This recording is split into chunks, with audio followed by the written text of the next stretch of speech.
Daryl Hall, how are you doing, my man? Hello. I'm good. I just got off the phone with your buddy Howard Jones. You're going to be in town with very soon. He seemed in good spirits. Well, I hope he's a good spirit. I'm glad to hear that. Yeah, he better be. Yeah, he's definitely in a good mood. And he was telling me that he actually gets to do some stuff with your band on stage during this tour. You guys have a little crossover section in the show?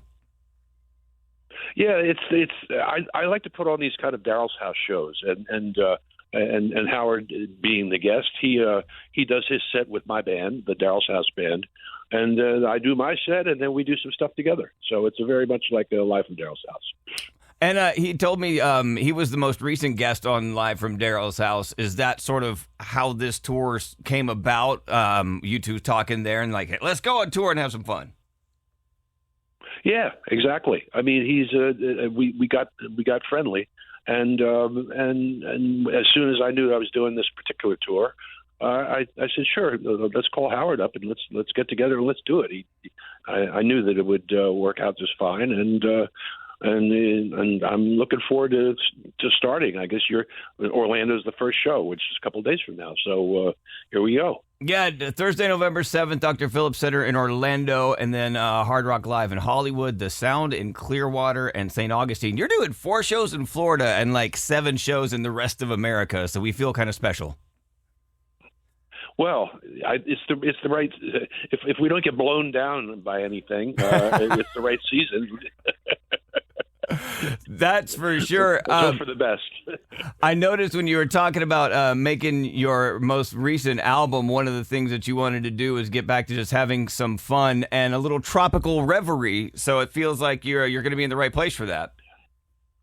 I certainly am, and the album was made in the Bahamas, so I'm in the same region basically, and I have a house there, so I'm down with the sun and the sun and the sand and the surf. Now, I think this isn't the technical proper name of the album, but I'm calling it Your Big D because that is what's on the cover. Co-produced by one of the greats, the Eurythmics, Dave Stewart. You and Dave worked together before? Yeah, for many years we've worked on and off. We did an album back in 1986, and that was the first complete album we did together. And we've known each other since even before that. So I mean, we're very close friends, and so we've done a lot of one-off things over the years. And because we both live in the Bahamas in part time. We said, okay, let's just make another record, man. Let's just do it. He has a studio there, so it was convenient, and we just made something out of nothing. Now, other than the Bahamas obviously being as awesome as the Bahamas are, there is something about making records there. The Police, I believe, made some records there. AC/DC's Back in Black was recorded there, and of course, you and Dave Stewart are making records there. Is it just the tropics, or is there something magical down there? Well, I think that I've had houses in the Bahamas for many years, and there's something about when you're playing and you're looking, because all the studios I've ever had, even the small ones, you can look out of the ocean or whatever, and it changes your attitude. Really, I mean, it's the old cliche, but it's the truth. When you can hear the waves. And sometimes in my records, you can actually hear the waves if you listen really close.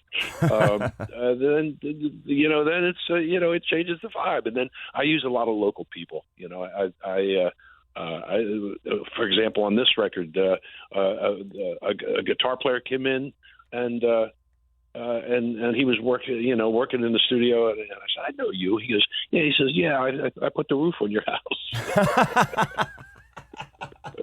Multi-talented, There you go, man. I was watching the video, and it's got you and Dave, and it's for Can't Say No to You. You two are, it looks like, is that Dave's home studio that you made that video in? Yeah, it's a home studio, but it's a good studio. I mean, it's a real deal.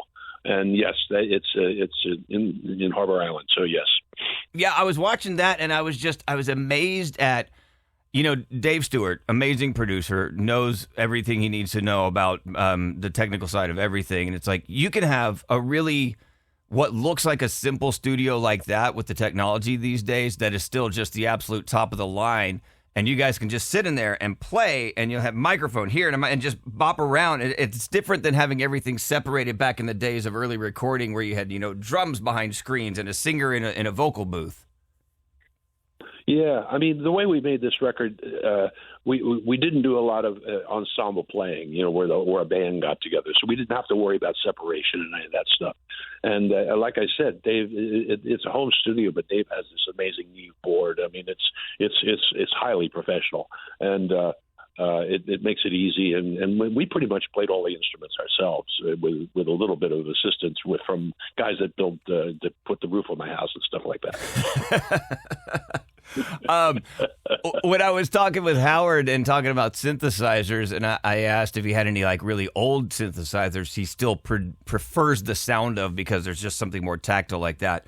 And he had some. Is there older equipment that you still use, whether it's obviously guitars, everybody has vintage guitars, amps or pianos that you still like to go and use older stuff instead of just plugins and modern technology?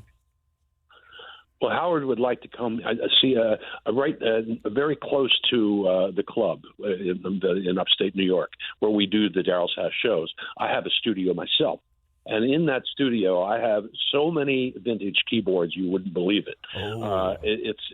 I have stuff. I have all my original keyboards, from God knows when, and drum machines, and basically it's a synth band's dream is my studio up there. Wow, that sounds like a blast. Is that also where you do the Live from Daryl's House recordings? In the club, yes. Oh, okay. Yes. We record in the club because we have a mini studio in there as well. Yeah. Which, by the way, Live from Daryl's House with Howard Jones was episode 90. Congratulations. You started back in 2007 and you hit episode 90, man. That's awesome. It is amazing. That's a lot of music and a lot of experiences.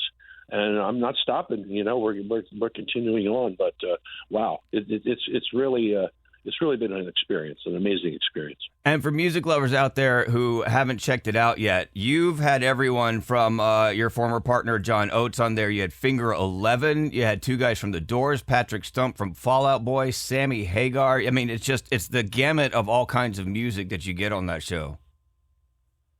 Yeah, every genre you can think of has been exhibited on this show. And it shows you how good my band is because they can work within all that, and I can sing. I sing along with it all myself. But it's a real challenge and something we're up to.